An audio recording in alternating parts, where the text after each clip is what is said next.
Assalamualaikum warahmatullahi wabarakatuh. Jadi saya di sini akan mempresentasikan bab 3, menghindari akhlak tercela. Nah, yang pertama tuh ada nifak. Pengertian nifak, istilah lain adalah bermuka dua, berasal dari kata an-nafiqo yang artinya lubang tempat bersembunyi. Nifak secara etimologi berarti salah satu lubang tempat keluarnya yarbu atau hewan sejenis tikus dari sarangnya. Nah, dimana jika hewan dicari dari lubang yang satu, maka ia akan keluar dari lubang yang lainnya. Nifak secara bahasa berarti ketidaksamaan antara lahir dan batin. Nah, jadi sini sedangkan pengertian secara syara berarti menampakkan keislaman dan kebaikan di hadapan manusia, tetapi menyembunyikan kekufuran dan kejahatan di dalam hatinya.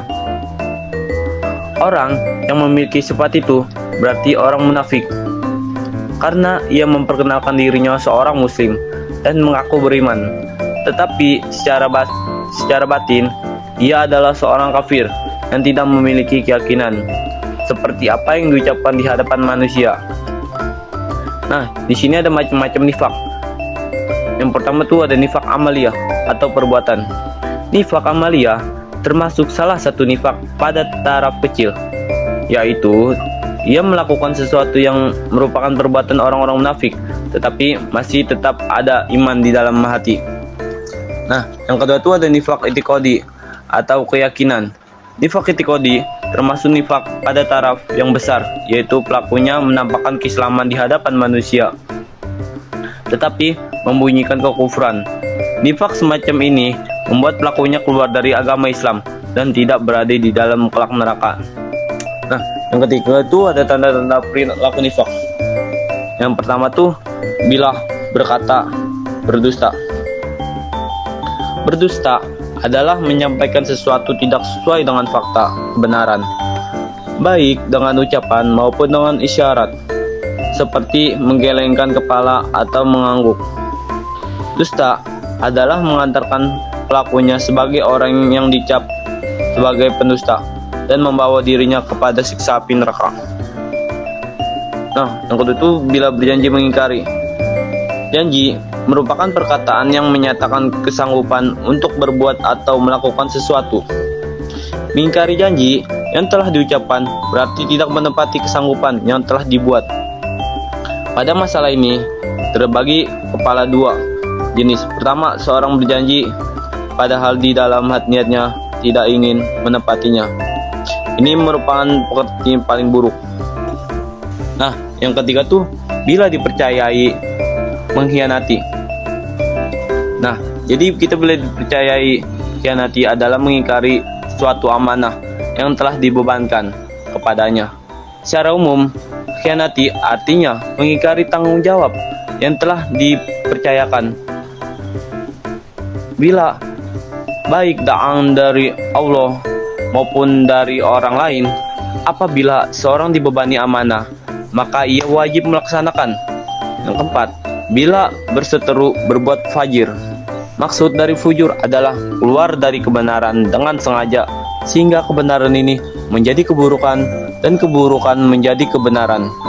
Fajir dapat diartikan pula dengan mempertahankan pendapat dengan argumen apapun, termasuk dengan membuat dalil-dalil palsu, dan inilah yang menyebabkan melakukan dusta.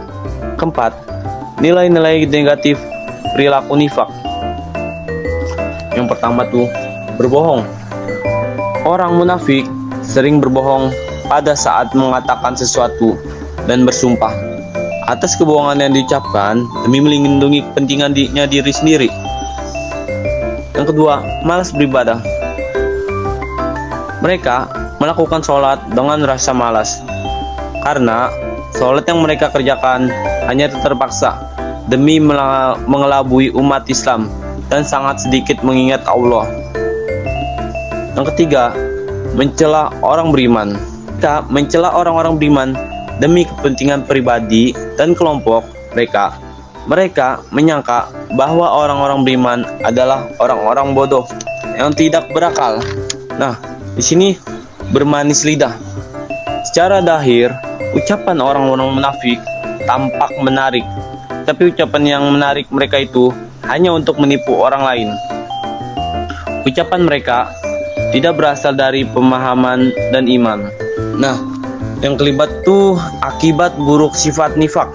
Yang pertama tuh bagi diri sendiri. Yang pertama, buruk dalam pandangan Allah Subhanahu wa taala dan manusia sehingga dapat merusak nama baiknya diri sendiri.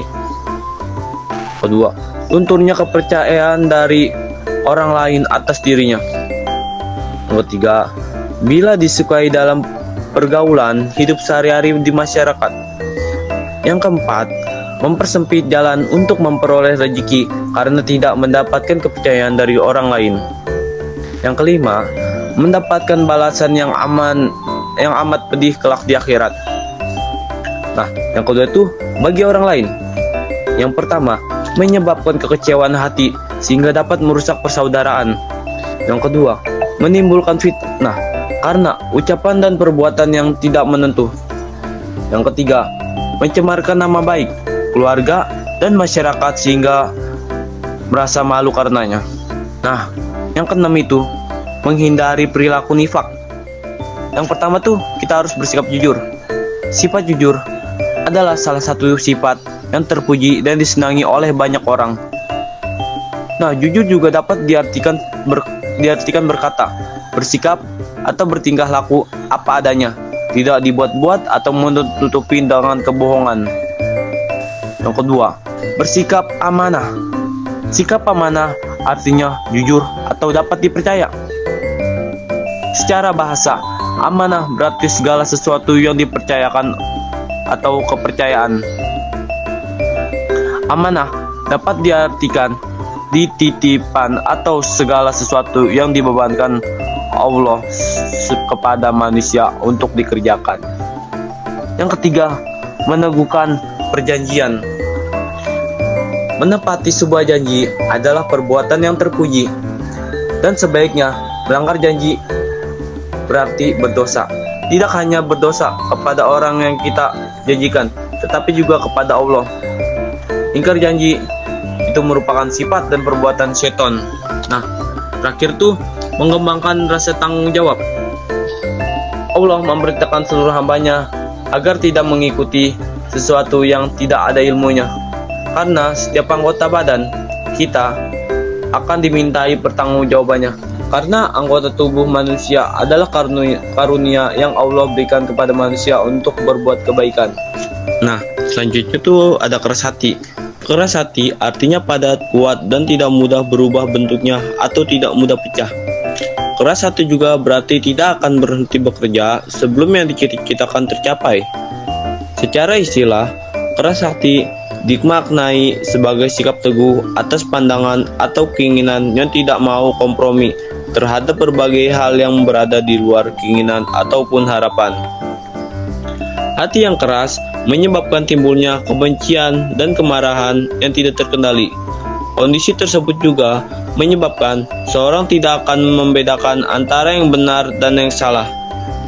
Seorang yang keras hatinya akan cenderung menjauhi kebenaran, mendekati kebatilan, menyukai keburukan, dan mencintai kejahatan. Nah, selanjutnya ada ciri-ciri orang yang keras hati, yaitu bermalas-malasan dalam mengejarkan kebaikan dan ketaatan serta meremehkan sesuatu kemaksiatan. Yang kedua, tidak terluka hatinya jika berbuat keburukan ketika melakukan perbuatan dosa serta mengalami kebodohan dan ketidaktahuan akidah seorang tidak terluka hatinya.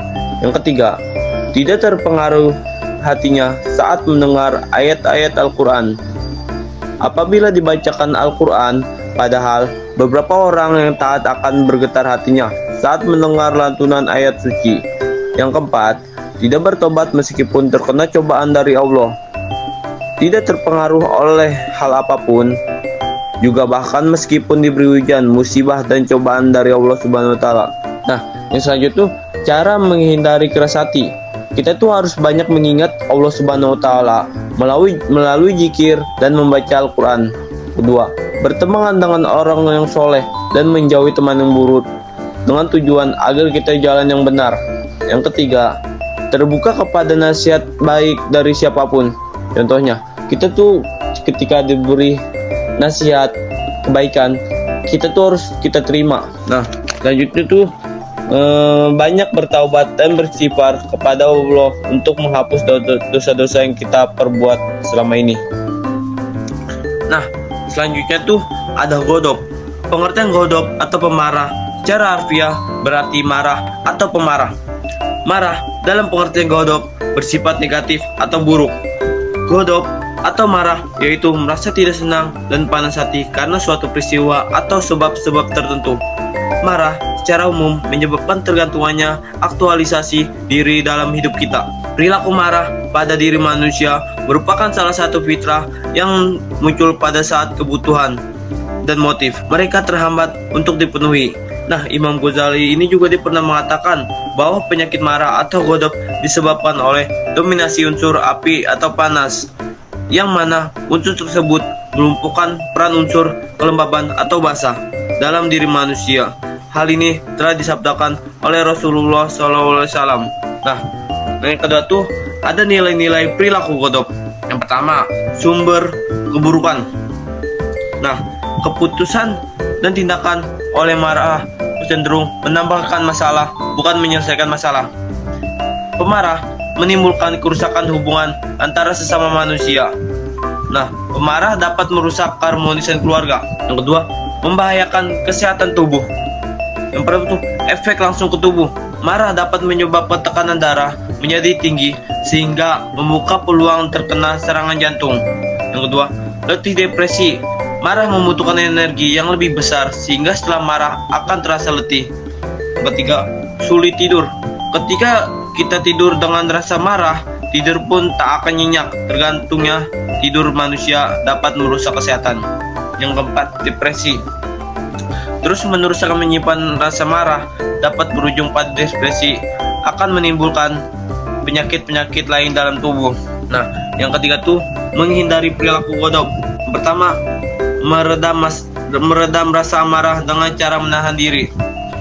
Seorang laki-laki datang kepada Rasulullah SAW dan meminta diberikan wasiat. Nah, Nabi ini dia memberikan wasiat kepada orang itu untuk jangan marah. Hal ini diulang-ulangi beberapa kali. Nah, yang kedua, meredam rasa marah dengan cara beristighfar. Apabila seorang yang telah marah itu dalam keadaan sedang berdiri, maka berusaha duduk. Dan apabila kemarahan itu dilakukan ketika sedang duduk, maka berusaha tidur dan berbaring sambil baca istighfar. Nah, yang ketiga tuh meredam rasa marah dengan cara berwudu. Nah, ketika kita sedang marah, maka kita harus berwudu. Karena berwudu dengan air yang suci dan mensucikan akan mampu mensucikan semua tindakan yang kurang suci, seperti kemarahan. Sekian presentasi dari saya. Bila ada salah kata atau ucapan mohon dimaafkan. Billahi taufiq wal hidayah. Wassalamualaikum warahmatullahi wabarakatuh.